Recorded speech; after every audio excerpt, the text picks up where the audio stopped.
Hello and welcome everybody to Appy Hour. Today's topic, Nearpod. And today we are going to have a very special guest. This guest is one of the instructional technology specialists that joined the team this year, but right before that was at Wilson Winds just last year. I invite Elise on. How you doing, Elise? Tell us a little bit about yourself. Hi, everybody. I'm good. I'm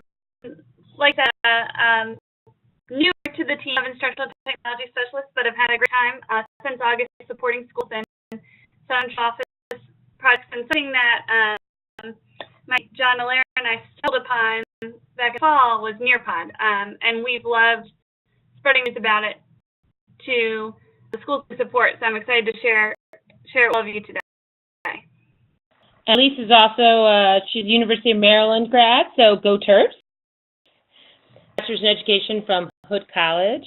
And as I mentioned, WIMS, but we should also give a shout out to Jackson Road. I believe Jackson Road are the Road Runners. Am I right on that?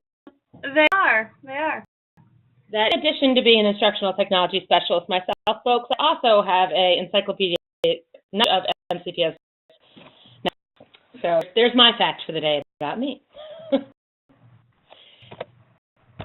And so the facts that we're going to be rolling on today. We're going to start with, welcome. We're going to how to log in. We're going to talk about why to use Nearpod, and we're going to give you some tips and some tricks. Now, to be honest, our agendas can sometimes get messy. Why? Your questions drive us. So if you come up with something, you think of something, jump on in, and we'll make sure to incorporate it. And this is my calling strategy for the day. If you're good with this agenda, like if this works for you, go ahead and give me an emoticon. So, if you hate emoticons, you can just say yes. I will forgive you for that of desire on them. But this strategy is like the digital equivalent of your head nodding. So you're with me? If you give me a nice little emoticon, and I see you guys have, which is fantastic. All right. Oops, as I jump there, I'm going to jump to Near for a second here. Your elevator speech. What is Nearpod? So Nearpod is a technology tool that's essentially a presentation and assessment console. It runs very well in classrooms where there's a 1-to-1 student-to-device ratio, but it's not necessary. A classroom with devices or 3 devices can use Nearpod also. And it also runs on any web-connected device. So a phone, a tablet, Chromebook, desktop, all those work with Nearpod. So it's a pretty versatile app. And people are thinking about using it, kind of any big, broad strokes advice of hey, I know this is going to be a cool tool for me. I think it's anybody who works with small groups or whole groups of kids can make it work. It has a lot of different features. I'll get into in a little bit that adaptable to primary students, high students, anybody in between. It can work for all levels in many different settings. And as always, you're going to, when you use Nearpod, and do so as we go through it, think about how it's matching your content, think about how it's going to increase that student engagement, make it easy and efficient, and come up with ideas, like Elise shows you stuff, feel free to throw them in the chat and shout them out, because that's the reasons we get people together live is we can really learn from each other. With that, it's go time, people. I'm actually going to change my screen, so the screen is going to pop over. That's supposed to happen. It might take just a quick second. Don't worry, don't really go away. It just, so it's nice to the computers to make that happen. And what I'm going to be doing is taking you over and showing you how to get Nearpod. So if you've ever done this, we kind of start at the first. We begin at the beginning. And so the best way to find Nearpod, where does one go, is you can search in the MCPS Chrome store. So I'm throwing a link in the chat for those of my friends who are with us on recording. I'm throwing a link so you could click there and get to Nearpod. And I found it just by searching the web store. You can get to Chrome, and you can also click on Visit the Website, which I did. And one of the nice things about Nearpod is you can sign up, and it uses your Google Apps for EDU account. You you're a teacher or a student, and you sign up here with Google. I'm not going to necessarily do all of that yet because we're actually going to be joining, and this is what students can do too, right, Elise? We're going to be joining a classroom that you've created. Is that true?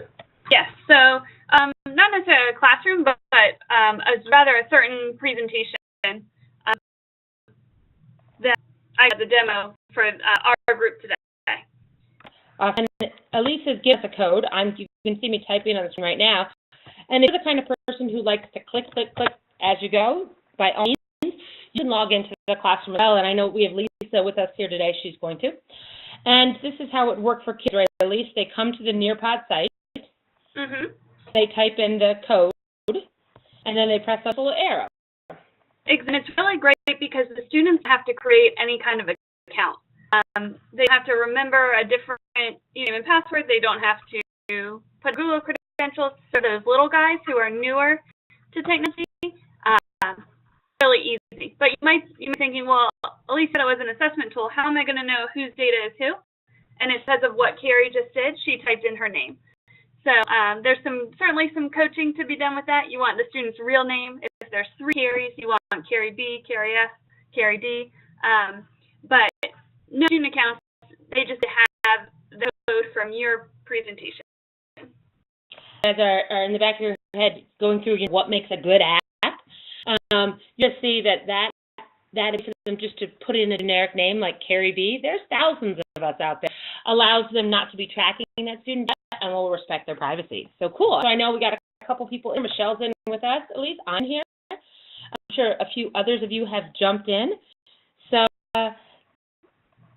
give us a tour of kind of what you prepped here. So those of you joined in, I see we have 3 participants in the Nearpod presentation. One of them's Carrie. So see that when I click somebody on my screen, her screen will also change. So that part is pretty cool. And what I've done, you might recognize if you're an elementary teacher, this BIC, that very famous author. This is a resource straight from the 4th grade curriculum site. So this was pulled off the curriculum site, pulled into Nearpod. And what's cool about Nearpod is you have the content from PowerPoint, the Google Slides, the PDF, but you also add in what's called activity cards. And so now Carrie gets a chance to interact with the presentation. Here, this is where assessment and the data collection comes in. So taking some time to answer a short answer question, which is one of the several question types available in Nearpod. And don't see my screen right now, but see the list, all students, and I can see the answers. So Carrie pressed submit, her answer populated. I see Lisa has said, I know that they show land and water. So on my screen, I see in real time. That magic. I'm going to switch you over to presenter. Okay. And right here, right now, it's going to go over to Elise, and she's going to share her screen so that you guys can see what it looks like on your side. So go ahead and just share and we'll get to see what you've got going on. All right. That's my tab. Do it now. Set it up. Just go ahead and click on it down there in the bottom, and it'll pop back up for us. I've got it going that side. Do you see Pod data? We can. Okay. So what's pretty cool about this is this was all populating live. As you guys are answering, though you're not seeing each other's responses on your screens, I'm a teacher and seeing mine. So I can quickly, during a whole group or small group lesson, be identifying misconceptions, identifying trends in the responses, what I need to go on next, or show me, oh my gosh, you guys know so much about math. You know, I have to do my little intro spiel. I can jump right into more content. And this share button over here, on the right-hand side, if I click that next to Carrie's name, her response will pop up on everybody's screen without her name. So it's a great opportunity to kind of display exemplary work and give students authentic work samples in the moment. And I just click unshare to pop to see on screen, and then I can advance past it to the next activity. I'm going to pull back to the screen to what it looks like as a student right now. If anyone has any questions, throw them in the chat. If you don't have any questions, go ahead and give me a smiley face. Those of you guys who are live with me, of course, questions can only come from live humans. But if you roll your cursor up to the top of the screen, you'll see a little icon that says chat. And that will let you convert them while you're walking what's on your screen. And a question here that says, how do we add our response, or can we not add? So you've got another one for us to do here. We'll make sure we show how to do a response with this one. So tell me about this one, Elise. Okay, so as you start to play around with creating presentations in Nearpod, as I'll show you when we flip to the view later, is that PowerPoint or slides that you upload become pretty static. You have to add in the activity. So this is a slide that was part of the PowerPoint, some information about Clark's knob. And in the original PowerPoint, it says, use the clue on the following page to determine the approximate location of Clark's knob. And this is a perfect opportunity for a draw type question. I'm going to advance you to the question page. And it shows you that slide again, but now notice some tools at the bottom left-hand corner of your screen. You can highlight, you can draw, you can insert text, and you can interact with the page.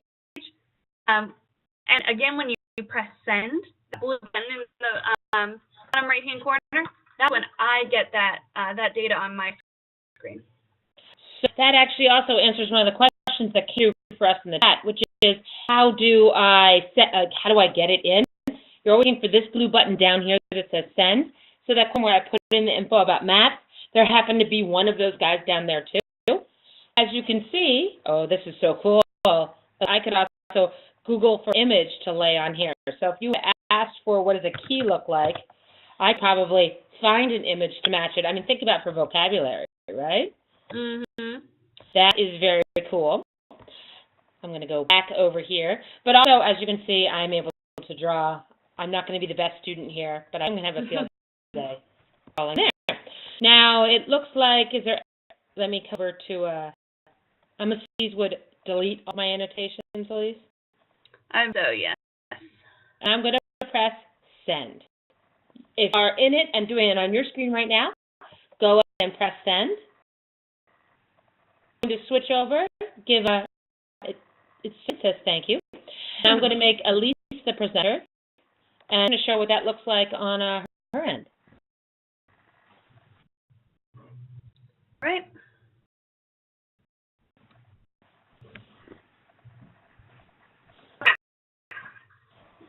So that now some of my little tiles are awaiting drawing. While Carrie, Melissa, and Orly have all submitted their drawing, I can click on one to get a closer look, and again share that back out to you, or just through. Now notice not everybody submitted, which is totally fine in this environment, but if I'm working with a group of students and I'm using this for some sort of assessment, I probably want to wait until everyone's submitted before moving forward, because remember, my screen controls yours. So if I pop forward to the slide and it's still working, I can kind of mess you up in terms of lesson. What we're saying here is that this, the presentation tool, which you can upload live PowerPoint, the students can't change, but you build in the moments where you want them to interact yourself with the presentation, right? Exactly. Question type, you want to just go ahead and show us right there? Those are the two main types that I had included in this map presentation, but then when we run and show how to build, I'll preview some of the other question types. Fantastic. So does anyone have any questions about those two types? If you go ahead and throw them in the chat, I'm going to just make sure we've answered all of ours.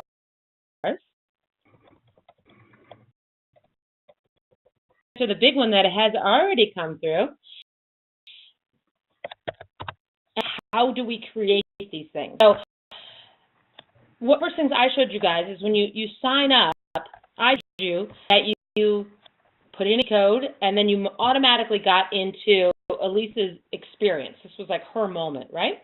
If you're a teacher, you actually go and log in and sign up as a teacher, and you can start to create things. I'm actually going to take over for a quick sec and show you, because I haven't actually signed into it yet, so that I can.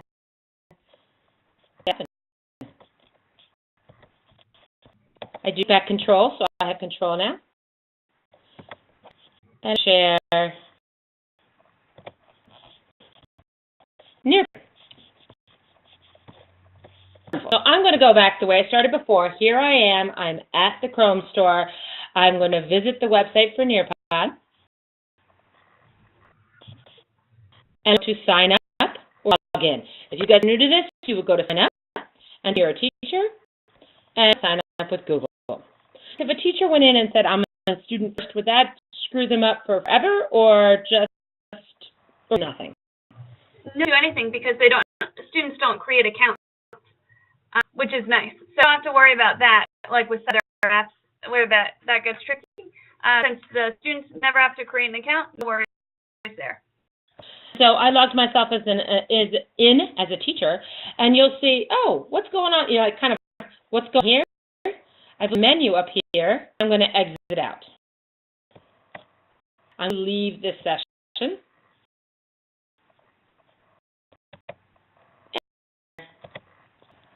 So if you're a child along, or you're watching this on video and you pause right now, in fact, if you are watching this on video, really do pause and get yourself into Nearpod. And then this is going to show you some things that you can, when you unpause us, please do. You need to know. Give us a tour here.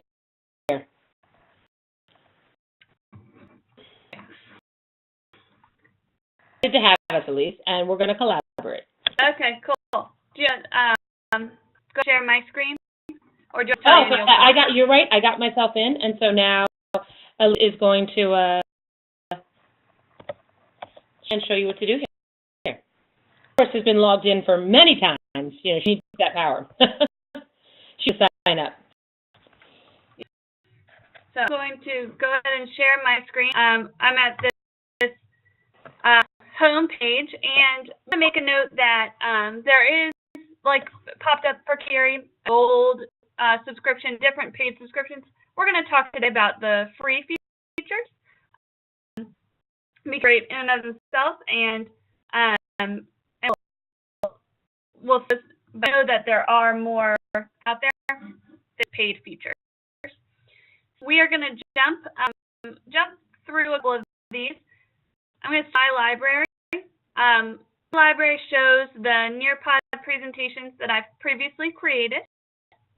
And it also gives me an opportunity to click start a new presentation. I'll jump back there in a second. There's Explore, which is kind of a market. You can search, you can find a lot of Nearpod presentations that have already been created. A word of warning, they're beautiful, but they're really media heavy, so they take up a lot of room in your library, and you do, with the free subscription, have limited space. If one of those free pre-made presentations catches your eye, it aligns to your standards, it's going to be so great for your kids, go and use it, but after you've exported your data, delete your library to free up that space again. That's a little trick. Like from a PowerPoint or slides, don't take up that much room. You can see some of these say 0, 0, 4. So I'll show you how to create a new Nearpod presentation. I'm going to start clicking this new button, and I get a new lesson. And I'm in the library. And be tempted right away to just add a slide. I'll warn you that in Nearpod, the slide editing at this point is rich. So it's authoring in PowerPoint or Google Slides. I would say certainly start there, and then come to Nearpod, or upload something you have, for example, from curriculum, and start that, and then add slides as you need to fill gaps once you're in Nearpod. So I'll jump in to say that's great practice for when you're creating a presentation.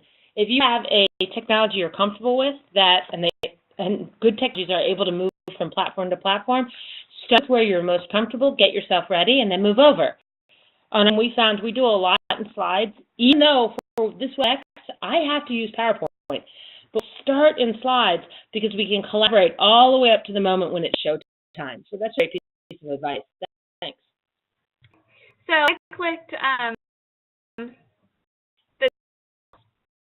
you can grab from all kinds of places, including your Google Drive. I downloaded something to my computer, so I'm going to search for it there. It's a biology PowerPoint on natural selection. Open it up, see that it's processing, and it's going to come in just like that. So here are those slides from that PowerPoint.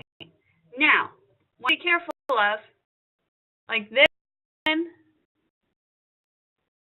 has in Nearpod, every comes static. Basically brings in an image of your PowerPoint.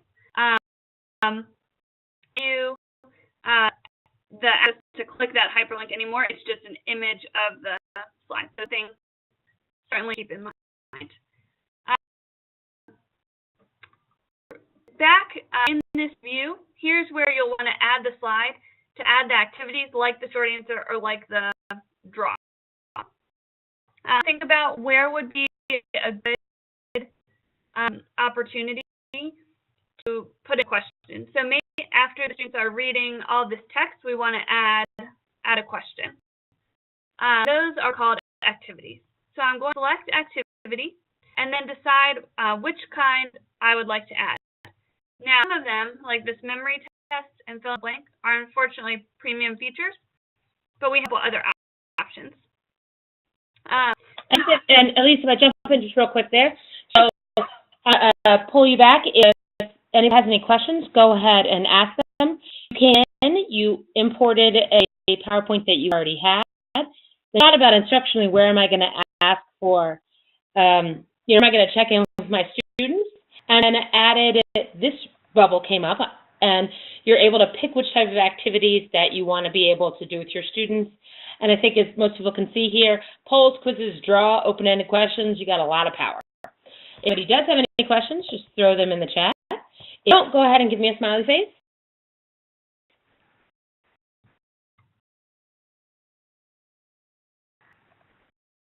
I don't have a very thick skin, or I have one. Whatever way that goes, you can say whatever you need to. I see we've got our emoticons. Keep right. So that content was the first one I clicked, and that's basically adding some text. Isn't for a premium feature, but we do a lot with adding activities. I showed you the open-ended question. I showed you the draw question in the other view. So I'm going to choose poll. You'll notice that is a selective response question. So I'm going to put in the question, what is she from? A couple choices. I can just more than just the two that are there. And I also have the option here to enter any math symbols if that's something that I need. If you're a math teacher out there, that's worthy of an emoticon or a math woot there when you see those symbols. Yeah. or image to help with the. So I save. That poll has been added way to the bottom, but it's easy. I can drag it to wherever it makes sense for it to go. Is right after that students are reading. The question isn't included in I2 if it's already there, but I did that poll question and just dragged it to the place. And once they've done this, they have these pieces added in their poll, right? And they share this with students. So we want to do save and exit, and it's going to ask you to select a grade level object. Let you save without doing that. And it took the same name from the PowerPoint. I didn't even have to rename it. Now, library, it's there. To start with students, I simply log in as myself.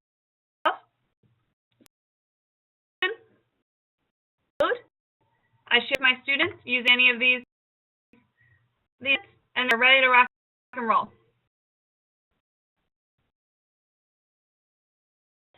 This is a great time for, if anyone else has questions, I have one for you. That Google Classroom, how does that work?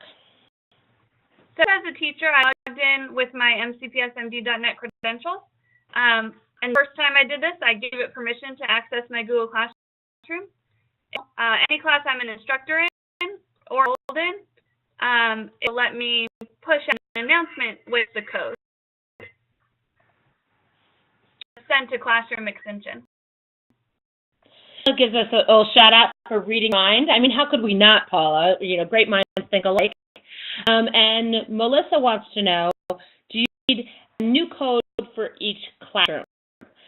So I'm thinking some of that, I asked you, how do they get into the classroom? I think when I said that, what I should have been saying, so let me read my learning, is how do you get into each presentation? Is that fair? Yes, exactly. So, yes, each presentation has a unique code. So each presentation gets shared run the with presentation. classroom.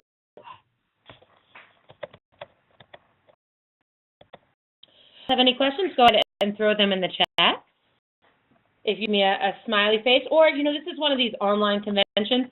If you like this, you give me an exclamation point. If you really like it, you know, I'm on there.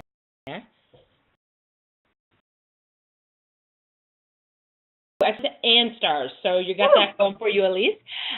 What other cool stuff can we know about this? So, the data. So, this Mather Sources lesson is the one we ran at the start of the presentation, of our happy hour presentation. By selecting the three dots up here, I can go down to reports. Show me my lesson. I'll select it. It's going to show me the different times that I've run this session. So this one, I'll click there. And then a really cool session report. I see a summary of asked and answered questions. I see who I've got. Lisa answered my open-ended questions, but not my draw-it questions, so she only participated for 50% of the experience. I didn't do a quiz or poll type question there, so I don't have to there, but it does give me an analysis for the other types of questions. So I'm looking by question type. All these little guys here, I can make bigger more closely. Well, let me ask a chat moment here. We've looked at draw, which is just so cool. We've looked at the ability to have an open-ended answer. You also see on screen, if you're looking, it has, you know, poll, open-ended. We see a lot of different types of items. Now, one way you think you might use this, like if you were going to pick up, what is it, the Monday morning test, if you're going to use it before morning, one thing you would do or ask about it. Go ahead in the chat right now and throw in your answers. How have we gotten your brains moving on this? And we hope we have. And content is, what really are you going to do with it? No quizzes there, but how are you going to use them? So draw key characteristics of a function in a graph. It is great for an exit ticket. Think about how great it would be to ask the students to draw something as an exit ticket and do it on the computer. It's for park. It's asking them to engage different parts of their brain, and you're going to blow their socks off. So in the case of my kid, she happens to be wearing one striped and one Argyle sock today. So that's a lot of sock blowing. Let's see. I've got a great question here that also came in, but let me say that this is definitely going to be a great way to wake up those fifth graders in the morning. Hey, I'm in ninth grade, so. Karen. Yeah, Lisa, throw out your question to her. I have a question, but Elisa, I'm wondering if there's a way, like, you would give kids certain codes to differentiate the they're going to be getting.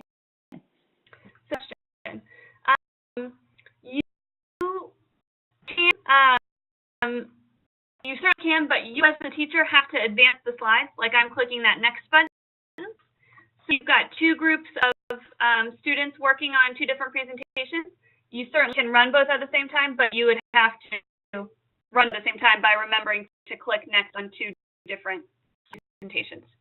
Okay, so maybe if you did a small group, you would only have one going at a time while the other kids are doing something else. Yeah, you could certainly use this during your group, small group lesson, or if you work with older students, you could assign a leader who could be responsible for picking the lesson as the students are ready for the next activity.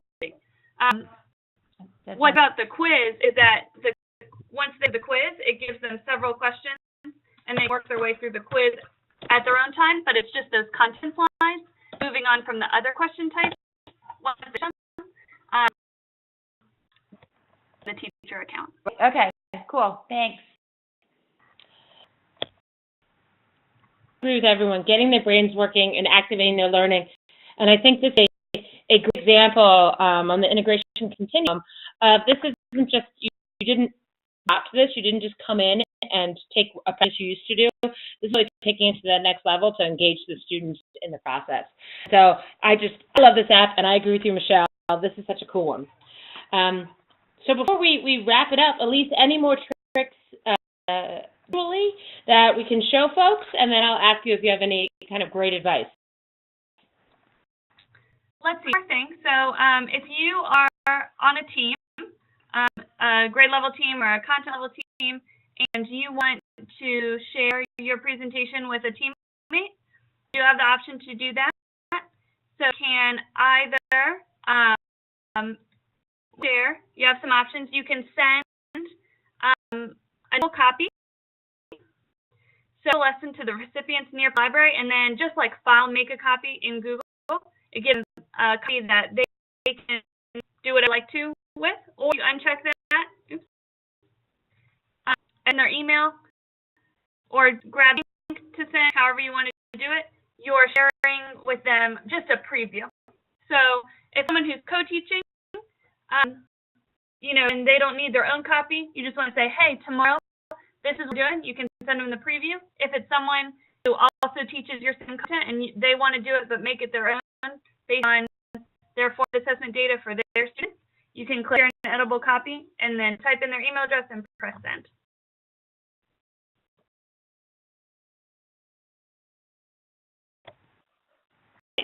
Before we sign off with this, are there any questions in the chat? I'll give you a little recap.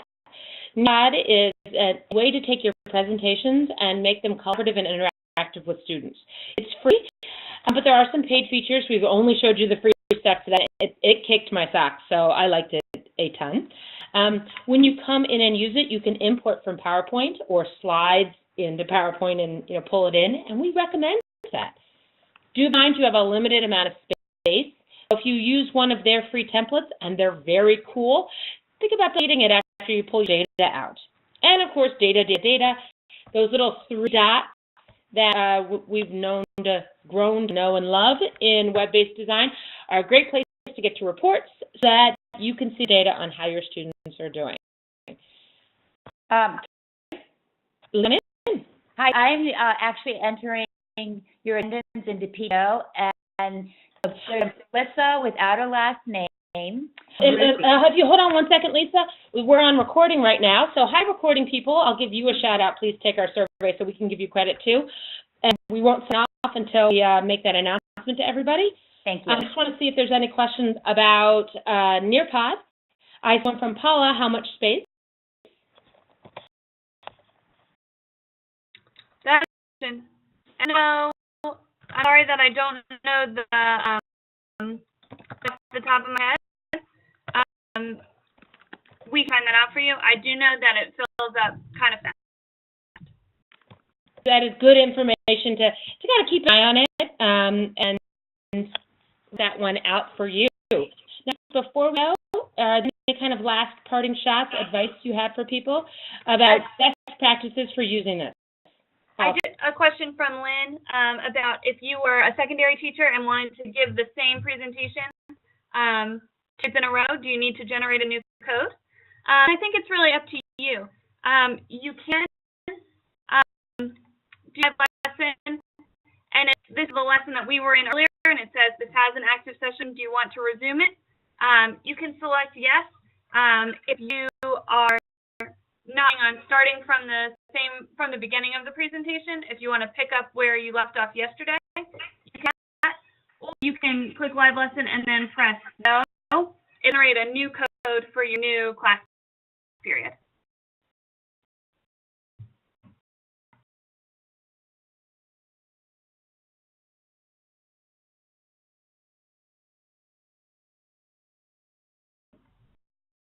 And I do some tricks that I've got for today.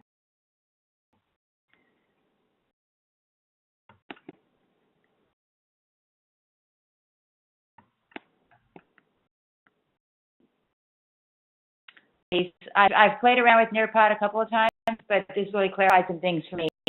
I noticed a few comments in the chat that how often you need to try it as you can, and let your kids know if they're trying it for the first time. As great advice, they will be partners with you, and we want to leave you without partners. We want to connect you with more support. For at least the end of the 2016-2017 school year, you can connect with an instructional technology specialist. There's at least 2 assigned to each of your schools. That's who Elise and Lisa and Lynn and I, that's who we are. You can also come to our live weekly Appy hours. We do these every week. You can jump in, and if you've missed in the past, if this is your first experience, we hope it's been a good. And I'm throwing a link in the chat to our Appy site. This has a link to all sorts of shows. I tell people you can treat these shows, but like TV, put them while you're, cleaning the classroom or washing the dishes. We think you'll learn a lot. And also know that you can follow us on Twitter. We'll tell you shows are coming up. We'll share great ideas, and we love hearing from you. If you do something awesome, if your ideas come out there, please let us know what you're doing, because we want to hear about it as well. I only have, I think, Lisa and mine's Twitter handle here, but my colleagues will throw this in the chat if you want to pick up some good people to follow. And thanks again, everyone, for coming. Keep connecting cool apps with Rockstar Instruction.